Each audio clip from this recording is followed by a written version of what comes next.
Morning friends, आप सभी का स्वागत है आपके के चैनल जीएस पाठशाला में। आज हम स्टार्ट करने वाले हैं 28 अक्टूबर के करंट अफेयर। हाल ही में किस देश ने अनोखी परमाणु ऊर्जा चालित भूरे-वैश्विक क्रूज मिसाइल के सफल परीक्षण की घोषणा की है? रूस, अमेरिका, चीन, इनमें से कोई नहीं। आंसर है रूस। रूसी राष्ट्रपति पुतिन ने सीमित दूरी तक मार करने वाली अनोखी परमाणु ऊर्जा चालित भूरे-वैश्विक क्रूज मिसाइल के सफल परीक्षण की घोषणा की और सशस्त्र बलों को इसकी तैनाती के लिए बुनियादी ढांचा तैयार करने का आदेश दिया। हाल में प्रधानमंत्री मोदी ने किसे आसियान भारत समुद्री सहयोग का वर्ष घोषित किया है? 2026, 27, 28 या इनमें से कोई नहीं। आंसर है 2026। सबरीमाला मंदिर में पूजा करने वाले दूसरी राष्ट्रपति और प्रथम महिला राष्ट्रपति कौन बनी है? तो ये है हमारी द्रौपदी मुर्मू। सबरीमाला मंदिर में पूजा करने वाली दूसरी राष्ट्रपति और प्रथम महिला राष्ट्रपति बनी है। सबरीमाला मंदिर केरल के पेरियार वन्यजीव अभयारण्य के पास है। यहाँ पर भगवान अयप्पा की पूजा की जाती है। बीवी गिरी सबसे पहले राष्ट्रपति थे जिन्होंने इससे पहले सबरीमाला में पूजा की थी।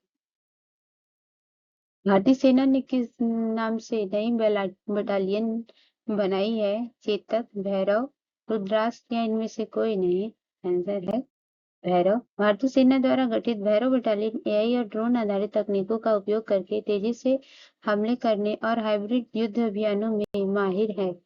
यह बटालियन पारंपरिक पैदल सेना और विशेष बलों के बीच की खाई को भरने के लिए डिजाइन की गई है।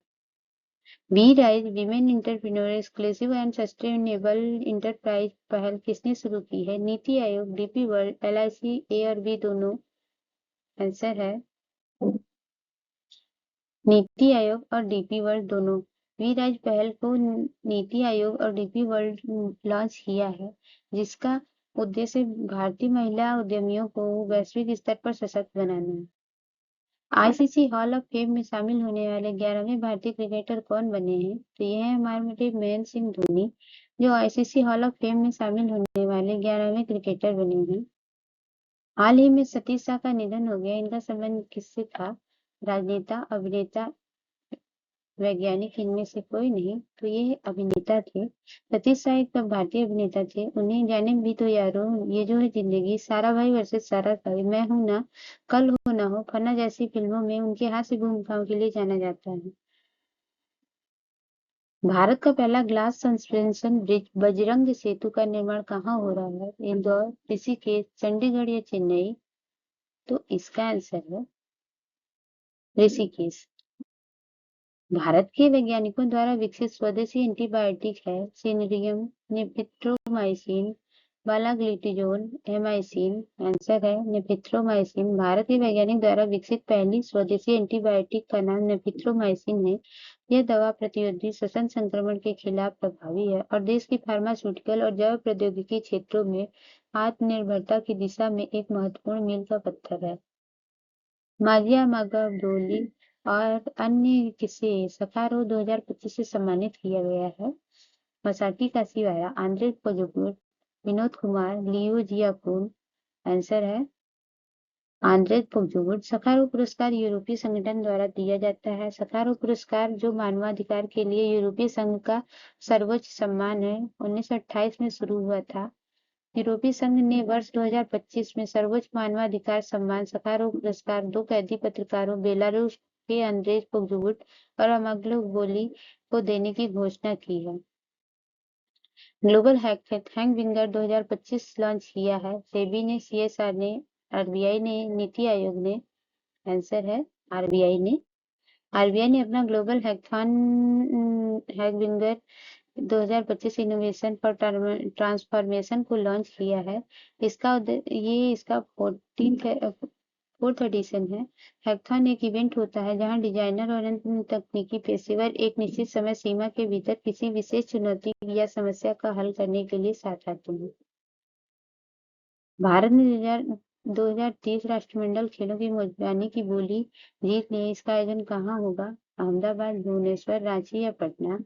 आंसर है अहमदाबाद। भारत राष्ट्रमंडल संघ ने भारत को कॉमनवेल्थ गेम्स 2030 की मेजबानी के लिए मंजूरी दे दी है। कॉमनवेल्थ गेम्स 2030 भारत के अहमदाबाद और गुजरात में होंगे। इससे पहले भी भारत इससे एक बार 2010 में होस्ट कर चुका है। हाल ही में किस राज्य ने पीएम श्री योजना में शामिल होने के लिए शिक्षा मंत्रालय के साथ समझौता किया है? केरल, महाराष्ट्र, गुजरात, कर्नाटक। आंसर है केरल। पीएम श्री योजना, PM school for rising India, launch 1 सितंबर 2022। एम स्कूलों का गणनात्मक रूप से मजबूत करना, एनईपी 2020 के कार्यान्वयन को प्रदर्शित करना, उन्हें समय के साथ अनुकरणीय स्कूल बनाना। लक्ष्य 14,500 से अधिक स्कूलों को कवर करना। अवधि 2022 से 23 या 2026 से 27। हाल ही में चौथे दक्षिण एशियाई एथलेटिक्स चैंपियनशिप की अंतिम पदक तालिका में कौन शीर्ष पर रहा? नेपाल, श्रीलंका, भारत या इनमें से कोई नहीं? आंसर है भारत। हेनले पासपोर्ट इंडेक्स में भारत 50वें स्थान पे है, जबकि पहले स्थान पर सिंगापुर है। भारत की साक्षरता दर 80.9% हुई है। भारत में कुल रामसर स्थलों की संख्या 93 हो गई है। गोकुल जलाशय, उदयपुर झील, इन 2 नई रामसर साइट है। खुशहाली इंडेक्स 2025 में भारत 118वें स्थान पे है। ग्लोबल यूनिकॉर्न इंडेक्स 2025 के मामले में भारत तीसरे स्थान पे है। टेररिज्म इंडेक्स में भारत 14वें स्थान पे है। वर्ल्ड प्रेस इंडेक्स में 191वें स्थान पे है। सतत विकास लक्ष्य 2025 में भारत 99वें स्थान पे है। Thanks for watching my channel. Please like, subscribe and share my channel GS पाठशाला। मिलते हैं दूसरे वीडियो के साथ, तब तक के लिए बाय।